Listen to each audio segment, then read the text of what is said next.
വെറും 120 രൂപയ്ക്ക് നിങ്ങൾക്ക് എയർപോർട്ടിൽ എത്താൻ കേട്ടോ. എങ്ങനെയാണെന്നല്ലേ? കൊച്ചി മെട്രോയുടെ ഫീഡർ ബസ് വഴി. ഇത്രയും നാളെ ഞാൻ പോയിക്കൊണ്ടിരുന്ന 1000 രൂപ ക്യാബിന് കൊടുത്തിട്ടാട്ടോ. എന്നാൽ ഇത് ഭയങ്കര ചീപ്പാണ്. നിങ്ങൾ ആലുവ മെട്രോ സ്റ്റേഷൻ വരെ എത്താൻ വെറും 40 രൂപ ഉണ്ടാവുള്ളൂ. തൃപ്പൂണിത്തുറന്ന് കയറി കഴിഞ്ഞാൽ അവിടുന്ന് ജസ്റ്റ് 80 രൂപയുടെ ടിക്കറ്റ് എടുത്തു കഴിഞ്ഞാൽ ഈ ഫീഡർ ബസ് ഉണ്ട്. അടിപൊളി ഫീഡർ ബസ്സാണ് ഇത്. ഡയറക്റ്റ്ലി നമുക്ക് ഇന്റർനാഷണൽ ടെർമിനലിലും ഡൊമസ്റ്റിക് ടെർമിനലിലും ഡ്രോപ്പ് ചെയ്യും കേട്ടോ. ഓരോ 15-20 മിനിറ്റ് കൂടുമ്പോൾ തന്നെ ഈ ബസ് ഉള്ളത് കാരണം അതും സൗകര്യമായിരിക്കും.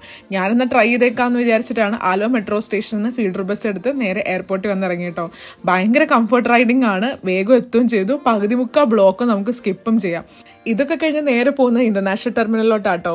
ഈ കൊല്ലം തന്നെ രണ്ടാമതൊരു ഇന്റർനാഷണൽ ട്രിപ്പ് ഇത്രയും പെട്ടെന്ന് പോകാൻ പറ്റുമെന്ന് ഞാൻ എൻ്റെ ജന്മത്ത് പോലും വിചാരിച്ചില്ല.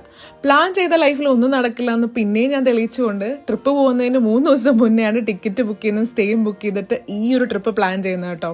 ചെക്കിനൊക്കെ കഴിഞ്ഞാൽ അടുത്ത് വരാൻ പോകുന്ന ഇമിഗ്രേഷൻ ആണ് കേട്ടോ. ഇപ്പം നമുക്ക് ഫാസ്റ്റ് ട്രാക്ക് ഇമിഗ്രേഷൻ എന്ന് പറഞ്ഞൊരു സംഭവം ഉണ്ട്. അതുവഴി നിങ്ങൾക്ക് ഇമിഗ്രേഷൻ ക്യൂ ഫുൾ നമുക്ക് സ്കിപ്പ് ചെയ്യാൻ പറ്റും.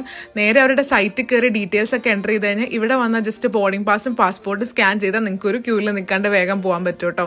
അതിൻ്റെ ലിങ്ക് ഞാൻ ഡിസ്ക്രിപ്ഷനിൽ കൊടുക്കാം, യൂസ്ഫുൾ ആയിരിക്കും. നേരെ ഞാൻ എല്ലാം കഴിഞ്ഞ് ഗേറ്റിലെത്തി കേട്ടോ. ഗേറ്റിലെത്തി കഴിഞ്ഞാൽ പിന്നെ കുറച്ച് പ്രശ്നങ്ങളൊക്കെയാണ്. അത് കഴിഞ്ഞ് കയറി എങ്ങോട്ടാ പോകുന്നത് ഇത്തവണ നിങ്ങൾ ഗസ് ചെയ്യണം കേട്ടോ. ഇപ്പൊ കാണുന്ന ഫ്ലൈറ്റിന്റെ സിമ്പിൾ കണ്ടാൽ തന്നെ മോസ്റ്റ് ഓഫ് ദി പീപ്പിളിനെ ഗസ് ചെയ്യാവുന്നേ ഉള്ളൂ. അപ്പൊ ഗസസ് ഒക്കെ കമന്റിൽ ഇടണം. ഇതിന്റെ ബാക്കി വീഡിയോസ് ഒക്കെ ആയിട്ട് ഞാൻ വേഗം വരുന്നതാണ്. Stay tuned. Bye from traffic tales.